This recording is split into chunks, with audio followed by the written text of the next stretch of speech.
Hello, it's me, Kev. I'm recording this at 6 in the morning, so if I sound really tired, I am.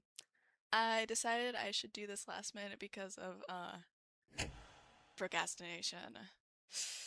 Anyways, my presentation's about Kunikida Dopo. No, not that Kunikida Dopo. Yes, this Kunikida. The question that I had gotten from Ed was, is Kunikida truly a moral man, or is he someone so terrified of moral chaos that he turns ideals into a cage and calls it justice? This is a very interesting question simply because there can be a big debate, in my opinion, for both sides of the argument, and I thought very long and hard about both sides of the argument. Why did I say that twice? From what I understand of Kunikida's character, which at the start of my research was very little, honestly, he's not a character I easily understood when I watched Bungo. He seemed to both fear moral chaos while also being a moral man to a certain extent. But to answer this question fully, we have to look at what moral chaos is and what defines someone as being moral.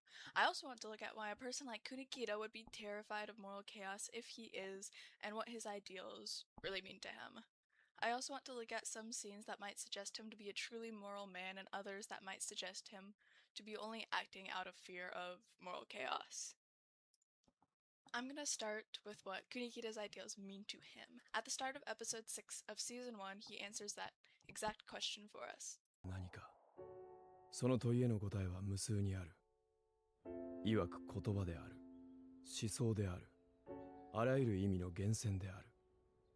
だが俺に言わせればその答えは明確だ。俺の手帳の表紙、そこに書かれた単語である。理想。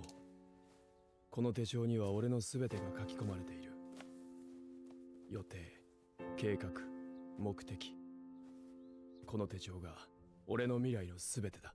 To Kunikida, his ideals are his notebook and everything written down inside said notebook. They are all organized, perfect, and moral to him. His notebook is his moral compass, thus his ideals are his moral compass for the perfect world. In that perfect world, no one dies or suffers. Moral chaos is defined by the Wisdom Library as a term that signifies a condition where societal norms and values are severely disrupted, invoking a sense of anarchy. Wow.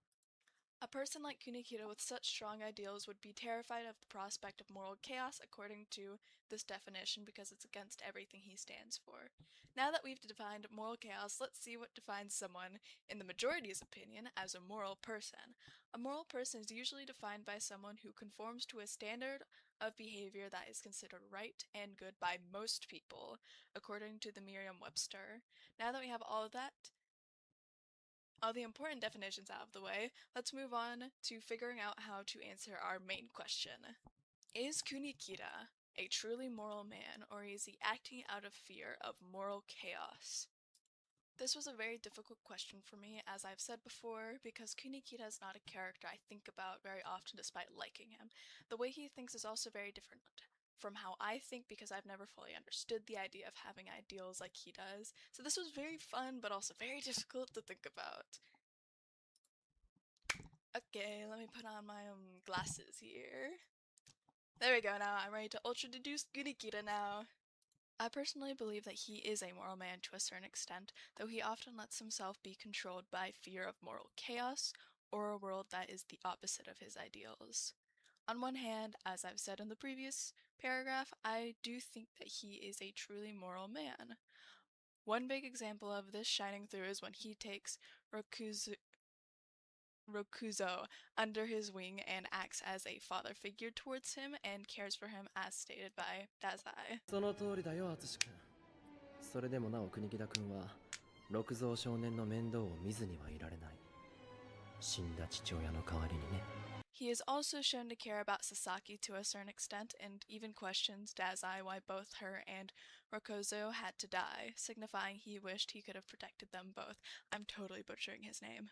Despite me believing Kunikida is a moral man, I believe that he is more inclined to do good things out of the fear of moral chaos. He fears his ideals failing and not being brought into reality more than anything else. In the OVA, we've seen how far he will go for his ideals. So far that if he is not able to live in a world where his ideals come true, he is willing to self-sacrifice himself. This is shown with Aya when he chooses to explode with her. When he has no other option other than to live and see his ideals die, or to not see his ideals fail at all, and not watch the situation plummet into moral chaos due to Katsura. While he may have expected Yosano to come and save the day, he still did the act of sacrificing himself with Aya to not watch the moral chaos of the situation unfold. In conclusion, this is what I would have looked like if the OVA and the movie did not win. And Kunikida, while shown to be a genuinely moral man, is also very driven by his fear of his ideals failing and moral chaos ensuing. And I think that's what he's driven by most. He is driven by the fear that moral chaos may take over and he won't be able to save someone, and he will live to see himself fail. I know you may also be wondering why I didn't address the part of the question that says that Kunikida turns ideals into a cage and calls it justice. And unfortunately, I couldn't fully understand that metaphor when I was writing things down, and I am too far in and too tired to include a section about it. Though I do agree that he turns his ideals into his own cage and then labels it as some sort of justice that he does for others, like when he was telling Katsura about his ideals when Katsura had already hit rock bottom. It may seem like justice and kindness to Kunikida, but it didn't seem like it to Katsura when Kunikida acted as if he were above him. Thank you for listening to me yap about things I am still learning about as I am typing this. I feel like I still have a lot to learn about Kunikida's character and about this topic as a whole, but I tried my best. Yay!